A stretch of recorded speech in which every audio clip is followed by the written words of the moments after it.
Before we get to episode 185, I'd like to ask for your support of the iCantCU podcast. Whenever you shop at Amazon, please use my affiliate link. That's iCantCU.com/Amazon. That will take you right to the Amazon.com homepage. Shop as you normally do, check out as you normally do. It doesn't cost you anything more, and I do earn a small commission on things that you buy. Again, that's iCantCU.com/Amazon. I really would appreciate it, and thank you so much. From Studio B in Swarthmore, this is the iCantCU podcast with David. It's like blind people for dummies. Hello there, and welcome to episode 185 of the iCantCU podcast. My name is David, at David Benj on all the socials. I really do appreciate you joining me for today's episode, and as usual, I've got a few things to talk about. The number one thing being, I am exhausted, and I will get into that in a little bit. But before I get into that, I did want to mention this. Some sad news for my family. My cousin Gary Grunin passed away on Father's Day earlier this week. And I am recording this on Saturday. And I know I'm a couple days later than normal, and I'll get into that in a few minutes. But Gary passed away on Father's Day. He had two kids, Scott and Sarah, also my cousins, obviously. And all along his journey while he was in the hospital and he had surgery and things like that, I was following along. And early on, I would message his wife, Jean, almost every day to see how he was, what's happening, everything good, and so forth. And I finally thought, you know what? This is getting a little crazy. I can't keep doing this every day because I know I'm not the only one doing it. And I thought, well, I'll just keep watching for updates on Facebook, which I did. And I started to log into Facebook multiple times per day, whether it's on my phone. And it was just to check to see how Gary was doing. And I was so hopeful. At one point, he was getting ready to, it seemed like he was getting better. He was going to get ready to go home. And then he had a setback. And after that setback, I don't think he ever got back to where he was before that. And he was transferred from a hospital in Springfield, Massachusetts to Boston, and that's where he died on Sunday. And I was, for some reason, even though I haven't seen Gary in quite a long time, his death was comparable to me to my friend Chris Doherty's. It wasn't somebody that I saw often. I don't think he listened to the podcast like Chris Doherty did, but it was just somebody that I liked to hear from. I always looked for his posts on Facebook. He and his wife, Jean, always traveled places. Gary went to a few Super Bowls. He was a huge Patriots fan.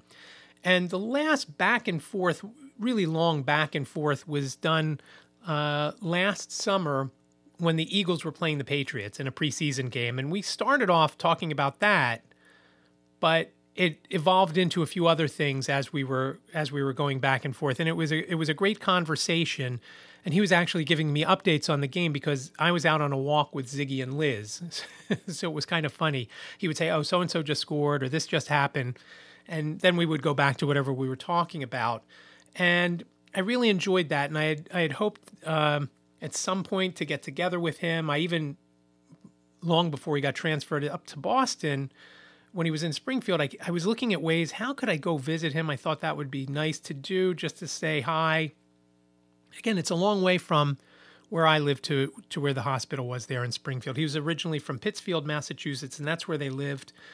They also have a home in Cape Cod where my cousin Scott lives.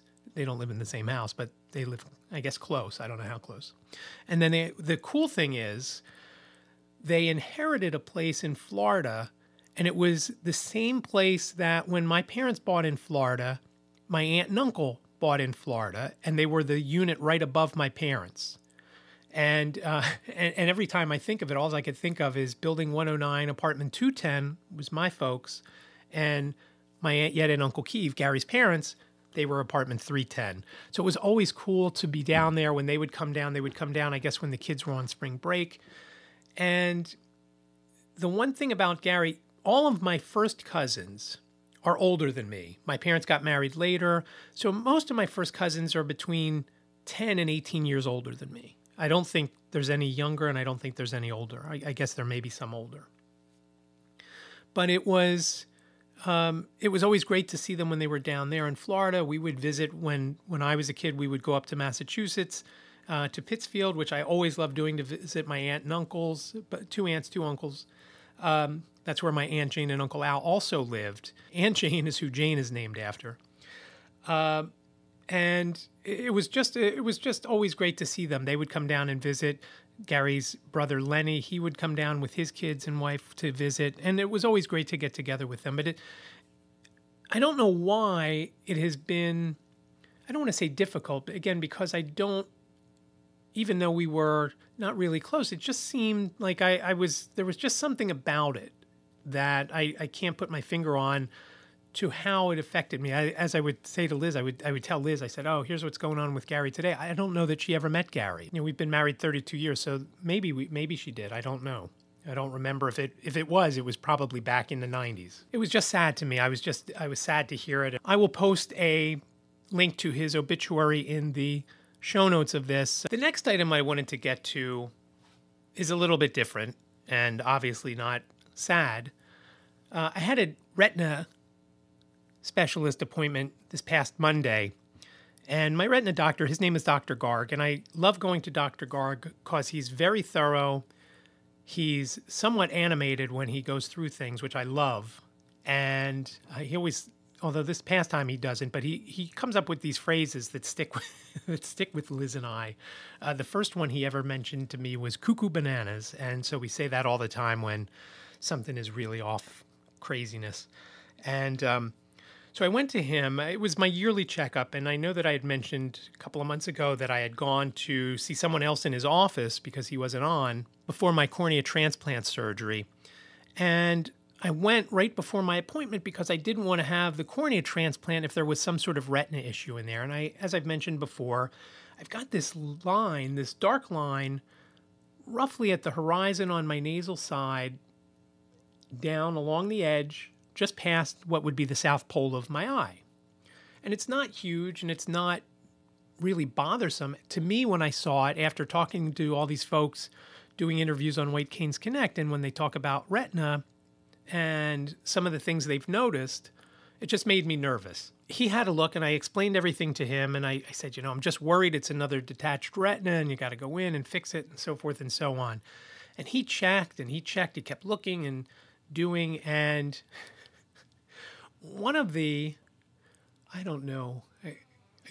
mantras of my entire life is, I've never seen anything like that before. And for me, I've never seen anything like that before because, I don't see very well. But when other people say it, they're usually experienced people, whether they're a plumber or an electrician or an attorney or a doctor. I hear that all the time with all sorts of stuff. And with this, he said, and this is kind of like that, but not exactly. Here's what he told me. He said, I see what the issue is. He said, sometimes there are folds in the retina that then develop into a crease. And I'm familiar with this because my previous cornea, the girl cornea that I had, that I just got taken out in April, that was 83 years old-ish, because we don't know exactly when her birthday was. I got the cornea when the cornea was 69. I had it for a little over 13 years. Again, don't know exactly how old, but in that ballpark, 83-ish. Well, when that one got unpacked into my eye, there was a little crease, and I noticed it because I don't want to say it messed up my vision. It created a little difference in my vision, and because I already have very little vision, it was very noticeable to me. And he said, he kind of referenced that. He said, which you don't have anymore, obviously, because you've got the new cornea. So he said, this is very similar. It's a crease that has developed in your retina, and there's nothing I can do about it. I said, oh, so will it do any harm? He said, other than that, what you see now, no. Which I thought was great news.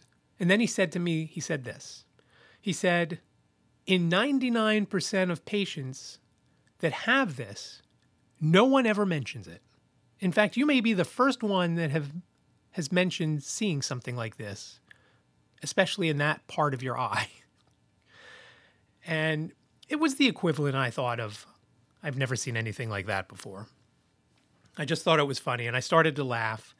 And I even think I mentioned there during the appointment, I think I had turned to Liz and said, I've never seen anything like that before. And I don't know if I explained it to the doctor, but he then asked if I had any other questions. And at the time, I had a cut on my hand. When Ziggy and I were playing in the backyard, he was running full steam at me with a ball in his mouth, and I tried to grab it out of his mouth, but I didn't grab the ball enough, and his tooth went into my hand and just kind of like did this, I don't know, 1 or 1.5 inch cut that was very deep that I could feel as it was going in and the skin ripping and so forth and so on. And I was worried that there was an issue there because my hand hurt besides the cut part of it. And when he said he couldn't take a look at that, it wouldn't help. I said, okay, then I'm good. That's all I've got for you. And just to finish up the thought on the cut, it seems to be healing okay. There's a bump there, which is kind of weird, but we'll see what happens. I'm going to another eye doctor on Friday. Maybe he'll take a look. And that's going to be for my cornea transplant checkup. So the last thing I want to talk about before I get into White Canes Connect and the episode that will come out who knows when because I'm a little slow in editing it is this. I know I'd mentioned pretty recently that I was going to start working with someone about the BEP, and that's the Business Enterprise Program, which is something that was created by an act of Congress back in the late 1930s, and it's part of the Randolph-Shepard Act, which allows blind folks to operate businesses and within state and federal buildings. And I've wanted to get in this, and I know I had an episode where I talked about it a little more. I've wanted to get into this, but in Pennsylvania, since the pandemic, they are taking no new cases, and even if you have started, you cannot move forward because there's no way to do training and there is no way to continue on that process. They don't have enough folks in their office anymore. I don't remember what the staff usually is, but they only have a skeleton crew at this point. So when I got a call from Kirk Hunger, and actually the call first came from NFB of Pennsylvania President Lynn Heitz, saying that Kirk needed help, I was kind of mistaken by thinking he was calling because he was having trouble finding people to work at his place. And that's part of it.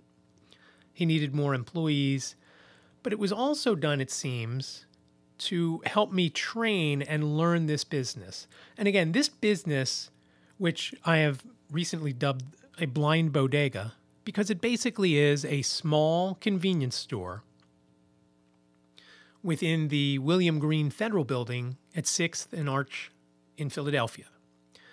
And it's maybe 500 square feet, and we sell hot dogs and sodas and chips and nuts and some cereal and coffee and tea and stuff like that. It's basically, again, a convenience store or a bodega. If you're familiar with the bodega, it's like that. We don't make any kind of sandwiches there other than the hot dogs. And there's 3 kinds of hot dogs that we sell. Plain Nathan's hot dog, skinless. We have a Nathan's cheddar and jalapeno. And then we have this spicy sausage, which is the big seller. We sold 16 of those on Thursday. And they're all beef, by the way. All 3 of them. Even the sausage is not pork, which was good because we had a couple of Muslim guys come in and they really wanted to get the sausage. And they said, oh, we can't get that sausage. And I said, why not? And they said, well, it's pork, right? And I said, no. I said, it's beef. And I don't think they believed me.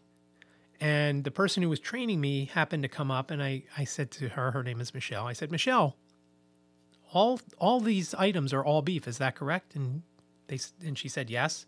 And then they went and bought them. So they were happy and we were glad to make that sale. But that's basically what I'm doing. I'm learning how that business operates. Now, this is not the part of the BEP that I'm interested in.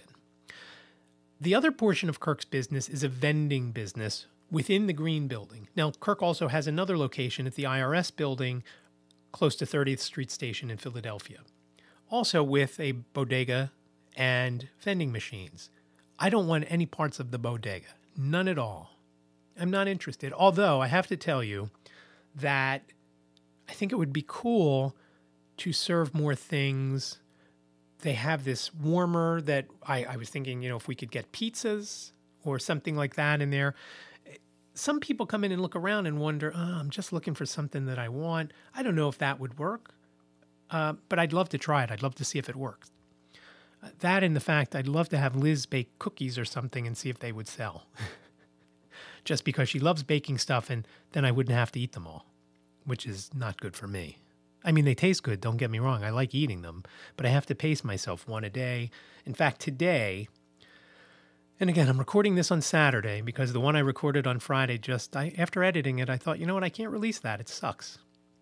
So I'm doing an abbreviated version today so that I can get it published and move on to some of the other things that I've got to do and get done over the weekend because I just don't have the time during the week. My day starts at the job at 7:15 in the morning. I wake up at 4:30. I get out the door by 6 and get on the train and then walk over to the building. And it's nice. The walk is not a difficult one. It's only about 5 blocks. And I thought the other day while I was walking over there how great it was that I'm out and about again on my own and I'm able to do this. And I have the confidence to do it. And no, it hasn't been raining terribly while I was walking. So maybe on those days when it's pouring down, I might not be so happy to be walking on my own and finding my own way. But on these first 3 days, it was that way. So I walked from the train station at Jefferson Station, which is at 10th and Filbert, and I make my way over to 6th and Arch. So not too many streets to cross. It's, again, a fairly easy walk.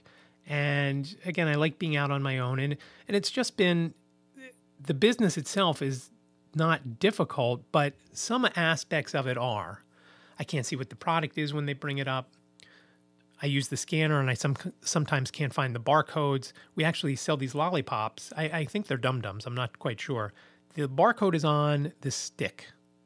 And it is almost impossible for me to find the barcode, and then when I find the barcode, actually scan it. In fact, this one guy who keeps buying them, he ends up holding it for me, so I don't keep searching for it.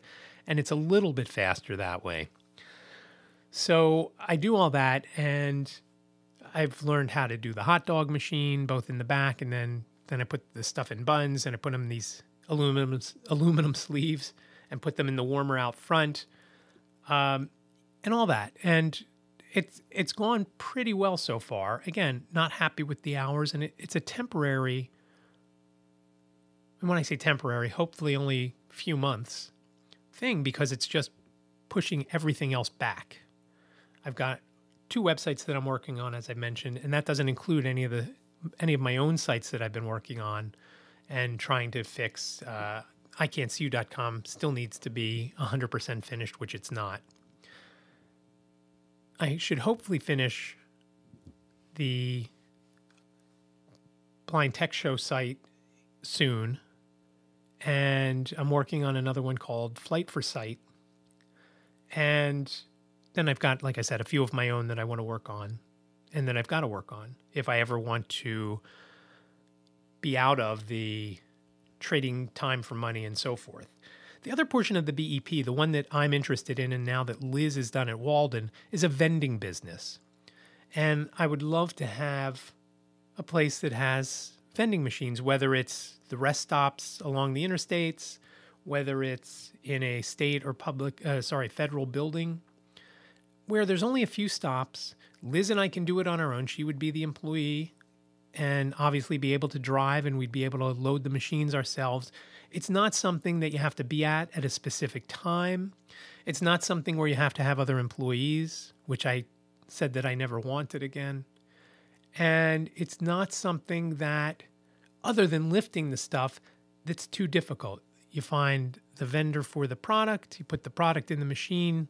Once they sell, you reload, and you go on. If it's something that doesn't sell, you try to get the best you can out of it, and then you put something else in its place that sells better. I'm familiar with vending. We did it in the video store, and it did very well. The few years that we did it there, where we had not just the football helmet ones and gumballs and things like that. We had a Coke machine. We had a Pepsi machine. And we had a crane machine, although the crane machine was not ours. That was obviously an easy one. Somebody else managed that and gave us half of whatever was collected. But we did very well with that for a few years, where it brought in thousands and thousands of dollars. And so I'm hoping that in these machines that we eventually get involved in, and who knows how long it's going to be, but it would be something that Liz and I could do on our own. And again, we could do it whenever we wanted, and we're not trading time for money, and we're not relying on an employee that could completely tank our business or steal from our business like I've had, and especially with salon supplies. That did us in. That couple of folks that we had there, one with theft and one with just not showing up. And now I understand and get it that that's a big thing. And I don't want to deal with that again. And I've mentioned that before. And I'm hoping that things move forward. Now, on another note, with that, our neighbors had put their house up, which I may have mentioned. I actually think I put it in the show notes last week. It's sold. It's under contract, which is great. And kind of makes me want to put our house on the market. But I don't know where we would move. And it's expensive to move. So we got to figure out a full plan before we decide we're going to do that. And I've mentioned a million times that I want to live at the beach where it's warm. And I don't know that I'm wobbling a little to just leave out the warm and just go to the beach. I've wanted this for a while. And one of the things with my cousin Gary's death made me think time is ticking. Whether it's tomorrow or 15 years from now, the clock is ticking. We're closer to death than birth. And I don't want to keep putting it off. I would love to go and investigate Costa Blanca, Costa del Sol, Costa Tropico in Spain. I'd love to go visit the entire coast along the French Riviera and French coast from Côte d'Azur all the way heading west past what's considered the Riviera. I'd love to look at the Italian Riviera, just across the border, San Remo and places along there. I would consider heading to the southern portion of Italy as well, again, along the coast.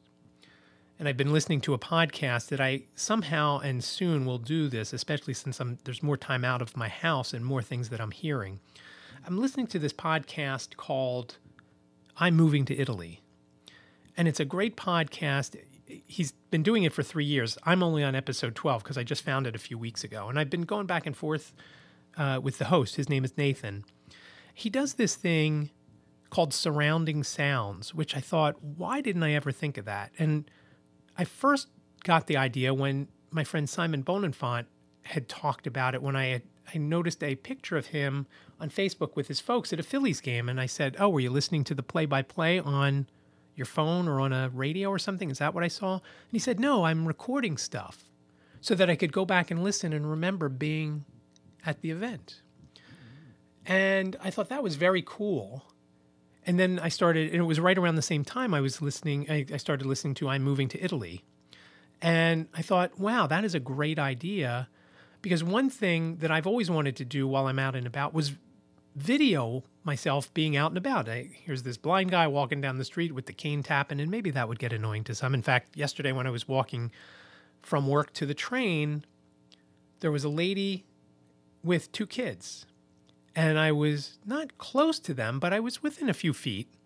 They finally pulled off. The lady pulled the kids away, and they stopped for a second so I could pass because I think I was driving her nuts with the cane. I don't know if they thought a monster was following them, and I mean, I could be. But they didn't like it because they continued to follow me after I passed them. And I wasn't that close. I wasn't close to touching the kids with the cane or her with the cane. I guess she just didn't like the noise or was nervous, whatever. But I thought that was funny. But hearing the sounds of everything that go on that I hear as I'm going to the job or I'm going to the train or when I go and ring up a sale or when I go and make the hot dogs or when I go and do something else, I think that would be kind of cool. So it's just a matter of getting some equipment that I could use to record on my phone, or getting some sort of recorder otherwise, or figuring something out where, again, I don't want to have to hold something, whether it's a mic or a camera with, holding my phone. I just can't do that because it's hard enough to hold my cane the whole time. So we'll see. Hopefully I'll get that, and I will start incorporating that. And I have to come up with a good name for it because I can't use surrounding sounds. Nathan has used that, and I don't want to copy him, even though I am. And again, kind of copying Simon too. And I talked to Simon today about it a little bit, and he really likes doing it. He doesn't have a podcast of his own. He is on Blind Abilities occasionally, actually more than occasionally, and he is on White Canes Connect every so often, and we hope to have him on more, especially since he'll be at the convention, and hoping he'll get some interviews and things like that for us while he's there. But I think it would be a cool idea, and it kind of will give you the idea of what I'm doing as I'm going from point A to point B, or as I'm helping someone in the store, or going through security at this building. And the building, again, is the William Green Federal Building with offices for the DEA and FBI and things like that. And it's attached to a courthouse, which is, I think, the federal courthouse for the Eastern District of Pennsylvania. It just would be fun and would kind of give you an idea of how it sounds as when I'm walking with the cane, scraping along the floor or the pavement or whatever it is. So we'll see if I can find something, and so it's hands-free so I don't have to touch it. Simon's goes over his ears, which I'm a little leery to block the sound because I have to pay so close attention to everything around me because I can't see. And obviously he does as well. And he said it doesn't really affect him. So I'll have to take a look and see what I could find and come up with something. But I would definitely love to do that. And I think it would be fun. The last thing I wanted to mention, if I get things together, and again, I am exhausted. My days are so off because of when I get up and when I get home, that I've tried to do some things at night, but it's been tough. Thursday night, I did an interview for White Canes Connect, and that's why I didn't record this podcast that night. So it'll take me a while to get settled in. I appreciate you being patient with it. But this week's episode of White Canes Connect, if I ever get it edited, is our 1-year anniversary episode. And Lisa and Stacie and I talk about the different guests that we've had on, and our favorite shows, and our favorite stories, and all the different countries where folks have downloaded White Canes Connect. And I thought it was a lot of fun doing that. And I kind of think that we could do episodes on our own without a proper guest and just talk about different things in the blindness community that affect blind folks in Pennsylvania. And we'll see how that goes, and we'll see what goes on with that. But that's going to be episode 39 of White Canes Connect. Hopefully we'll drop by tomorrow. We'll see. Fingers crossed. I don't remember how much editing needs to be done. And I've just been so slow with doing everything because I've been tired and I've had a super busy weekend trying to get some websites done. I've got more stuff tomorrow between a Keystone board meeting and a couple of other things. So hopefully I'll get it done before I go to bed tomorrow night at 11:30, I hope. Hopefully it won't be too much later than that. So I do appreciate you listening. You can connect with me via email at iCantCUpodcast@gmail.com. That's iCantCUpodcast@gmail.com. You can also reach out by phone. You can call 646-926-6350. I'd love to hear from you. I'd love to know your thoughts, any questions, comments, show ideas, or if you are blind or visually impaired, any kind of tips you might have on ways you do things around the house or while you're out and about that make it easier for you and that may make it easier for others. That would be great to hear from you on that. Again, 646-926-6350. Please reach out. If you do leave a message, please leave your name and town, even if you want to leave a rating even if you want to leave a review and tell me how great you think this show is or how bad you think this show is. I'd love to hear it. And I will play it as long as the audio quality is good. The content could be just okay, but as long as the audio quality is good, I'll probably put it on. I've never had anyone swear on this, which I find hard to believe, swear on this podcast, but even if you cursed, I'd probably allow it and just slap the explicit I almost said sticker, but it's not really a sticker. Remember how they used to put those on CDs? It would be like the explicit tag, I guess you would say. But I do appreciate you listening to episode 185 of the iCantCU podcast. Remember, show notes can be found at iCantCU.com/185. Remember, iCantCU sounds like a whole sentence, but it's only 7 characters long. iCantCU.com/185. Thank you so much for listening. I really do appreciate it. Please stay safe, be well, and I'll talk to you next week. Thank you for listening to the I Can't See You podcast with David. Please rate, review, and subscribe to the podcast wherever you listen. And don't forget to share the podcast with your friends.